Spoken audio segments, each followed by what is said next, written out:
Okay ji, now we are going to discuss the properties of the pair of straight line. इसमें से last भी MCQ आएगा और ये आगे सवालात में बहुत काम आने वाला है, ये बहुत ध्यान से देखना, बहुत इंपॉर्टेंट पार्ट है ये।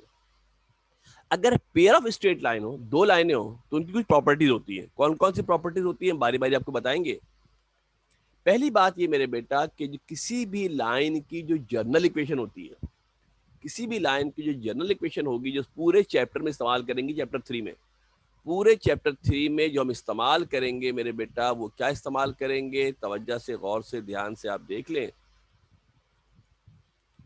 जिस पूरे चैप्टर में हम जनाब इस्तेमाल करेंगे और वो जनरल इक्वेशन हमारे पास क्या होगी बेटा, y is equal to a x plus b. This is called the general equation of line. इस लाइन का नाम होता है जनरल इक्वेशन ऑफ लाइन कहते हैं। ए कौन है, एक्स के कोफिशिएंट को कैपिटल ए बोलेंगे, वाई के कोफिशिएंट को कैपिटल बी बोलेंगे, और कोफिशिएंट जो कांस्टेंट नंबर होगा वो सी होगा।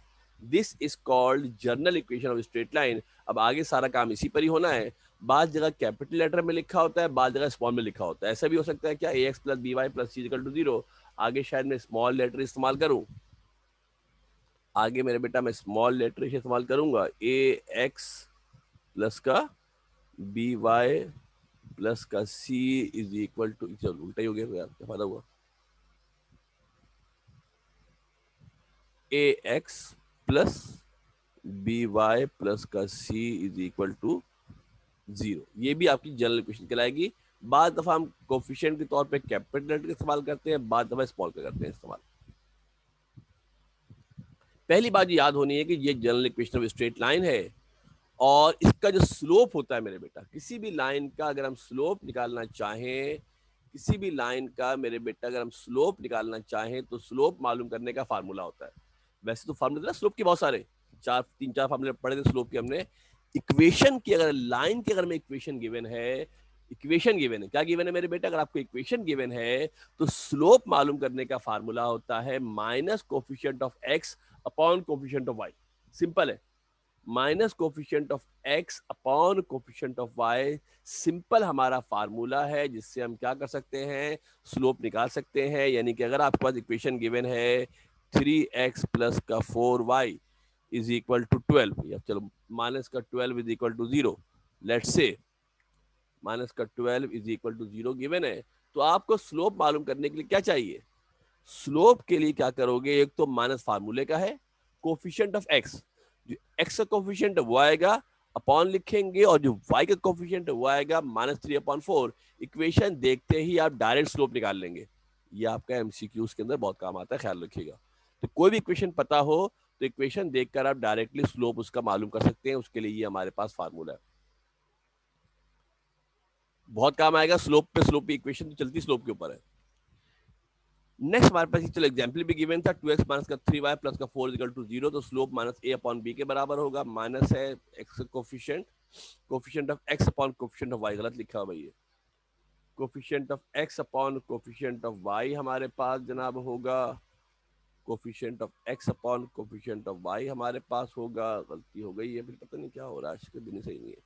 कोफिशिएंट ऑफ x कितना है मेरे बेटा, कोफिशिएंट ऑफ x 2 है, और उसके बाद मेरे बेटा जो कोफिशिएंट ऑफ y है वो हमारे पास कितना है, माइनस का 3 है। कितना माइनस का 3 है, माइनस से माइनस कैंसिल हो जाएगा, लिहाजा स्लोप हमारे पास आ जाएगा 2/3। जो स्लोप हमारे पास है क्या आ जाएगा, 2/3 हमारे पास जनाब स्लोप आ जाएगा। नेक्स्ट प्रॉपर्टी है कि अगर हमारे पास दो लाइनें हो, कि हमारे पास तो पेयर ऑफ लाइन की बात कर रहे हैं, ये तो हमने जनरल दो बातें बता दी, कोई भी लाइन और स्लोप कैसे निकाल सकते हैं।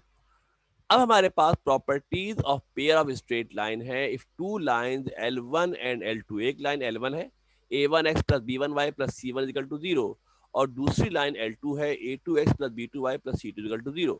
हर इक्वेशन में x का कोफिशिएंट a, y का कोफिशिएंट b और कांस्टेंट c होगा। दो इक्वेशन होंगी तो L1 L2 L3 कर लेंगे, L1 L2 कर लेंगे, एक के साथ 1 2 3 लगा देंगे।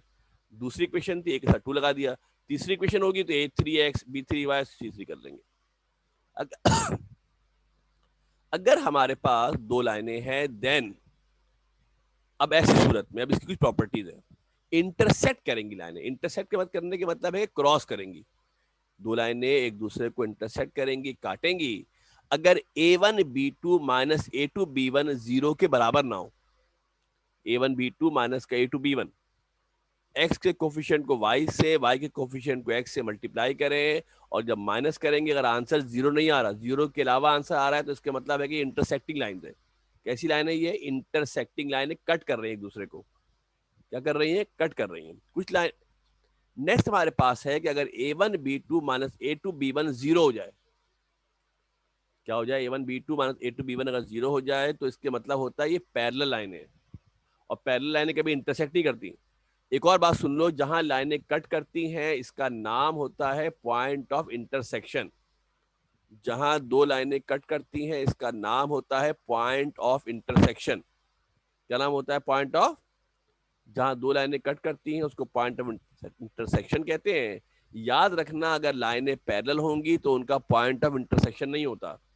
अगर लाइनें पैरेलल होंगी तो उनका पॉइंट ऑफ इंटरसेक्शन नहीं होगा। पॉइंट ऑफ इंटरसेक्शन सिर्फ इंटरसेक्टिंग लाइन का होता है। तो पहले ये चेक करते हैं कि लाइनें इंटरसेक्टिंग है या नहीं है। इंटरसेक्टिंग अगर है तो उनका पॉइंट ऑफ इंटरसेक्शन निकालेंगे। अगर लाइन इंटरसेक्टिंग नहीं है तो उनका पॉइंट ऑफ इंटरसेक्शन नहीं निकाला जाएगा। पैरेलल लाइनों का पॉइंट नहीं होता। नेक्स्ट हमारे पास है लाइंस आर परपेंडिकुलर। लाइनें परपेंडिकुलर होंगी अगर A1 B2 प्लस का B2 A1 is equal to 0। वैसे आपको याद हो, हमने बताया था कि दोनों के स्लोप बराबर होते हैं। एक ऑप्शन और भी है कि दोनों का स्लोप निकालो, दोनों का स्लोप बराबर आ गया तो पैरेलल है, या दोनों के स्लोपों का प्रोडक्ट -1 होता है, हमने ऐसे भी कहा था। इक्वेशन की सूरत में हम ऐसा काम नहीं करेंगे, बल्कि हम डायरेक्टली क्या करेंगे मेरे बेटा, A1 को A2 से, B1 को B2 से मल्टीप्लाई करके ऐड करेंगे।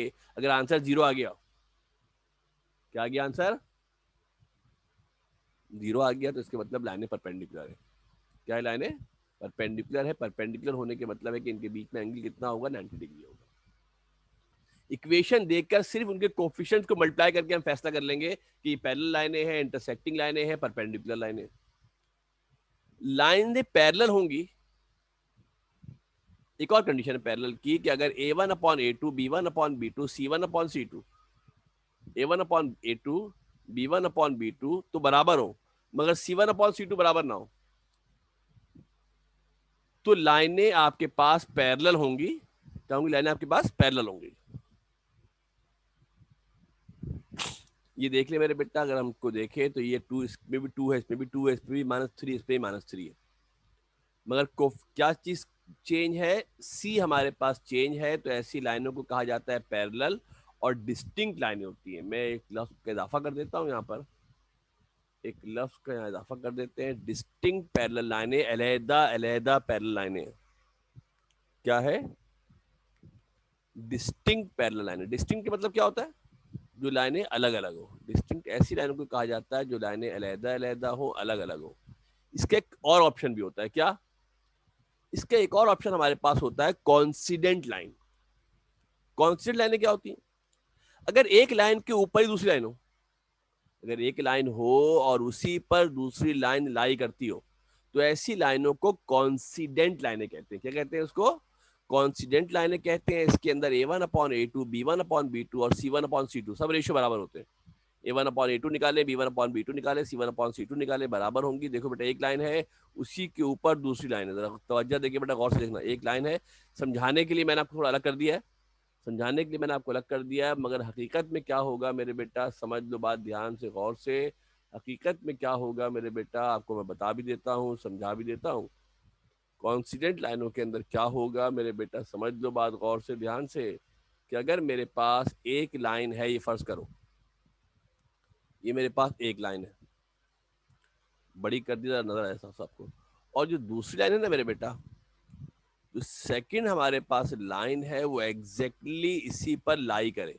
छोटी बड़ी हो सकती है, एग्जैक्टली क्या करे? इसी पर लाई करे। तो ऐसी लाइनों को कहा जाता है कॉन्सिडेंट लाइनें। क्या कहते हैं इनको मेरे बेटा? ऐसी लाइनों को कॉन्सिडेंट लाइनें कहा जाता है। तो इसके लिए A1/A2 B1/B2 C1/C2 निकालेंगे। ये कहलाती है डिस्टिंक्ट। कॉन्सिडेंट लाइनों का मतलब क्या है? कि एक के ऊपर ही एक लाइन होगी। डिस्टिंक्ट के मतलब क्या होगा? दो लाइनें पैरेलल है मगर अलग अलग होंगी। दो लाइनें पैरेलल है मगर अलग अलग होंगी। कॉन्सिडेंट के मतलब होता है एक लाइन के ऊपर दो लाइनें। अब इनका पर्पज या फायदा क्या है, इसको भी देख लेते हैं मेरे बेटा। एग्जाम में एक सवाल हमारे पास आता है और किताब का एक सवाल हमारे पास मौजूद है। सवाल जरा गौर से देखिएगा। एक्सरसाइज नंबर 3.1 है। एक्सरसाइज नंबर 3.1 है। 2 तो हमने क्वेश्चन कर लिया है, सवाल नंबर 3 है ये एमसीक्यूज के लिहाज से बहुत इंपॉर्टेंट है ना। ये एमसीक्यूज के लिहाज से बहुत इंपॉर्टेंट है। ये ऑप्शन में दिया होगा और आपको रफ में सॉल्व करके देखना पड़ेगा। Which of the following pairs of lines are parallel, perpendicular और नाइदर। ये पैरेलल है पूरा ना। Which of the following which of the following pair of lines, इतनी सारी कहानियां हैं माशाल्लाह से। Which of the following pair of line, इनमें से कौन सी जो पेयर ऑफ लाइन है,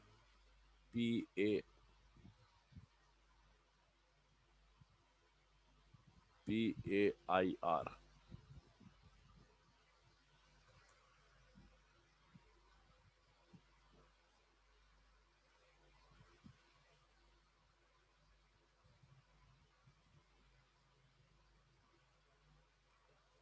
इसमें से कौन सी जो पेयर ऑफ लाइन हमारे पास है वो पैरेलल है, कौन सी परपेंडिकुलर है, कौन सी नाइदर है, ये हमने सवाल जरा करना है। तवज्जो से गौर से देखिएगा।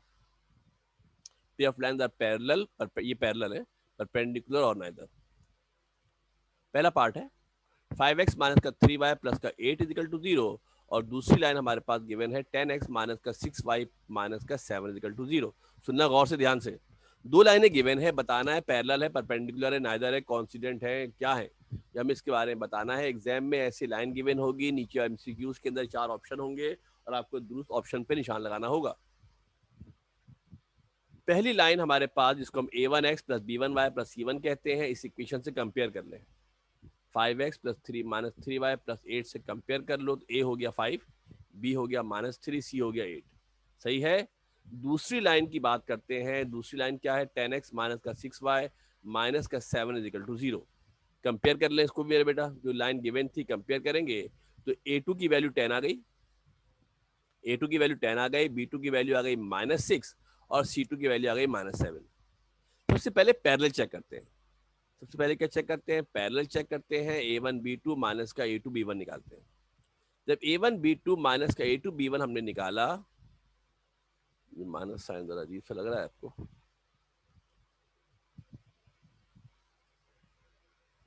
चलो ऐसे कर देते हैं। a1 b2 माइनस का a2 b1 निकाला हमने, तो 5 को 6 से मल्टीप्लाई किया। a1 b2 5 इंटू -6 और b2 a1 10 इंटू -3। जब उसको सिंप्लीफाई किया तो आंसर आ गया 0। a1 b2 माइनस का a2 b1 0 आ गया। जब a1 b2 माइनस का a2 b1 0 आता है तो लाइनें पैरेलल होती हैं। क्या होती है, लाइनें हमारे पास पैरेलल लाइनें हमारे पास होती हैं। ये मैंने इतनी सारी जो कहानी लिखी है बेटा, यहाँ पर समझ लो बात ध्यान से गौर से। जो मैंने इतनी सारी कहानी आपको लिखी है, ये कहानी तो मैंने आपके समझाने के लिए लिखी है। जब एमसीक्यूज के अंदर आएगा ये सब काम थोड़ी लिखोगे, डायरेक्टली आप वैल्यू पुट कर दोगे इसके अंदर, ठीक है ना, पहचान लोगे ए क्या है, बी क्या है, सी क्या है, अलग अलग मेंशन करने की जरूरत नहीं है।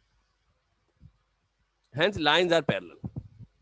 फिर क्या करेंगे मेरे बेटा, दूसरा पार्ट गिवन है 3x माइनस का 4y माइनस का 11 इज इक्वल टू 0 और 8x प्लस का 6y प्लस का 5 इज इक्वल टू 0। अगेन क्या करोगे मेरे बेटा, इसको कंपेयर करेंगे। L1 को कंपेयर कर, पहली इक्वेशन को L1 कह दिया, a1x plus b1y plus c1 equal to 0, 3x minus 4y minus का 11 इज इक्वल टू 0 से कंपेयर करोगे तो a1 आ गया 3, b1 आ गया -4, c1 आ गया -11। दूसरी इक्वेशन को a2x plus b2y plus c2 से कंपेयर करेंगे। 8x प्लस का 6y प्लस का 5 इक्वल टू 0 से कंपेयर करोगे मेरे बेटा, तो a2 की वैल्यू कितनी हो गई, 8 हो गई, b2 की वैल्यू 6 हो गई, c2 की वैल्यू 5 हो गई। सबसे पहले पैरेलल चेक करेंगे। a1 b2 माइनस का a2 b1 is equal to 0। a1 b2 minus का a2 b1 is equal to 0 मेरे बेटा चेक करेंगे। माइनस साइन जरा हमारा कोने में छुप गया, छोटा सा हो गया, बड़ा कर देते हैं। a1 b2 माइनस का a2 b1 हम फाइंड आउट करेंगे और क्या देखेंगे, जब सिंप्लीफाई करते हैं इसको, 3 को 6 से मल्टीप्लाई किया, -8 को -4 से किया, आंसर 50 आ गया। नॉट इक्वल टू 0 है ये आंसर, नॉट इक्वल टू 0 है। और नॉट इक्वल टू 0 होने के मतलब है कि पैरेलल नहीं है। पैरेलल अगर इक्वल टू 0 होता तो पैरेलल होता, अगर इक्वल टू 0 होता तो क्या होता मेरे बच्चा, पैरेलल होता। नॉट इक्वल टू 0 है, पैरेलल नहीं है। पैरेलल, अब पैरेलल नहीं है तो दो ऑप्शन है, या तो परपेंडिकुलर होगा या नाइदर होगा। परपेंडिकुलर होगा या, अब परपेंडिकुलर चेक करेंगे। परपेंडिकुलर चेक करने के लिए क्या तरीका होता है, लाइन इंटरसेक्टिंग है, नॉट इक्वल टू जीरो के मतलब क्या है कि लाइनें पैरेलल नहीं है, पैरेलल नहीं होंगी तो इंटरसेक्टिंग होगी। अब इसको परपेंडिकुलर चेक करेंगे, परपेंडिकुलर के लिए चेक करते हैं A1 A2 plus B1 B2। क्या चेक करते हैं? A1 A2 plus B1 B2 check करते हैं। जब A1 A2 और B plus B1 B2 check किया, A1 की वैल्यू पुट की, A2 की वैल्यू पुट की, B1 की वैल्यू पुट की, B2 की वैल्यू पुट की, और जब सब वैल्यू पुट करने के बाद सिंप्लीफाई किया तो आंसर कितना आ गया? जीरो आ गया। कितना आंसर आ गया? जीरो हमारे पास मेरे बेटा आंसर आ गया। इसका मतलब है कि लाइन में क्या है? परपेंडिकुलर लाइन है। इसका मतलब हमारे पास जो लाइंस हैं, these lines are perpendicular line. पहले मरहले में क्या चेक करोगे? पैरेलल चेक करोगे, पैरेलल आ गया तो मामला खत्म। पैरेलल नहीं आया तो फिर परपेंडिकुलर चेक करेंगे। क्या करेंगे? परपेंडिकुलर जनाब जो चेक किया जाएगा। इसी की एक और एग्जाम्पल जनाब देख लेते हैं। इसी की एक और एग्जाम्पल जनाब देख लेते हैं, और इसमें हमारे पास जनाब सिनारियो क्या है? Find whether the pair of lines are parallel, perpendicular और नाइदर। 5x प्लस का 7y माइनस का 1 इक्वल टू 0, 3x माइनस का 2y प्लस का 1 इक्वल टू 0। गिवन लाइन को हम जनरल इक्वेशन से कंपेयर करेंगे और A1 A2 A1 B1 C1 की वैल्यू निकालेंगे। A1 B1 C1 की मेरे बेटा वैल्यू जनाब फाइंड आउट करेंगे, वैल्यू मेरे बेटा मालूम करेंगे। कंपेयर कर लो मेरे बेटा। A1 की वैल्यू 5 हो गई, B1 की वैल्यू 7 हो गई, C1 की वैल्यू -1 हो गई। A1 की वैल्यू 5 हो गई, B1 की वैल्यू B2 A1 की वैल्यू 5 है, B1 की वैल्यू भी 7 है, और C1 की वैल्यू -5 है। L2 दूसरी इक्वेशन को L2 कर देते हैं, इसको L2 से कंपेयर कर ले मेरे बेटा। 3x माइनस का 2y प्लस का 1 इक्वल टू 0। तो A2 की वैल्यू 3 आ गई, B2 की वैल्यू -2 हो गई, और C2 की वैल्यू 1 हो गई। पक्की बात है जनाब? अब क्या हो जाएगा? सबसे पहले चेक करेंगे कहीं पैरेलल तो नहीं है। In the first step we will check the line whether the lines are parallel और नॉट। और क्या कंडीशन है मेरे बेटा? A1 B2 माइनस का A2 B1 चेक करेंगे। क्या चेक करेंगे? देन द लाइन में इंटरसेक्ट। सबसे पहले क्या चेक करेंगे? A1 B2 माइनस का A2 B1 निकाला जाएगा। ये हमारा माइनस साइन जो था ना खो गया, पता नहीं क्या हो गया, माइनस साइन तो नाराज नाराज हो गया। माइनस साइन बड़ा कर देते हैं भाई।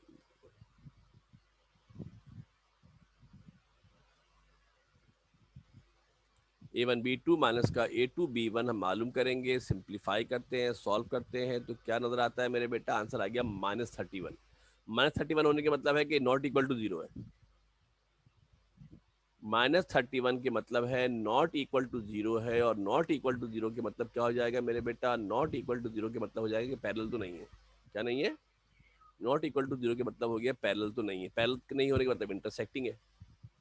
अब दूसरा ऑप्शन क्या हो सकता है? परपेंडिकुलर हो।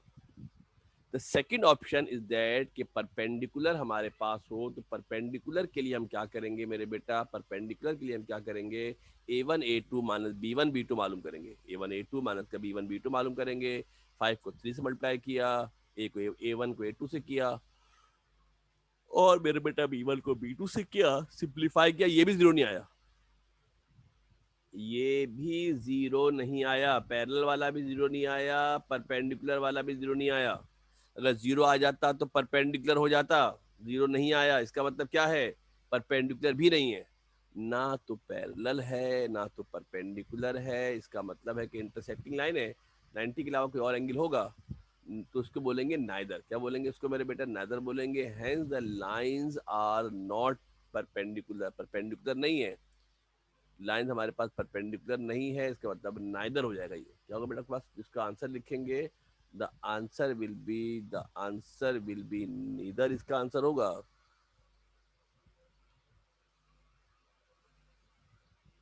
नीदर होगा, या ना तो पैरेलल है ना तो परपेंडिकुलर है। ना तो पैरेलल है ना तो परपेंडिकुलर है। ये सारी डिस्क्रिप्शन मेरे बेटा समझ लो, इतनी सारी फारी की है, पूरा पीरियड है। ये सवाल एमसीक्यू का सवाल है। या कोई सवाल आपका एमसीक्यू का सवाल है, और आपको और लाजमी आएगा सवाल खैर रखना इसमें से एमसीक्यूज का। और इसलिए भी मेरे बेटा इंपॉर्टेंट है कि आपको पता है तो 2 नंबर के एमसीक्यूज है, तो इसमें और ज़्यादा आपको मेहनत करनी पड़ेगी। 25 एमसीक्यूज 50 नंबर के हैं, 2 नंबर के एमसीक्यूज है। ये हमने तो बहुत समझाने के लिए आपको और डिटेल से तफसील से किया।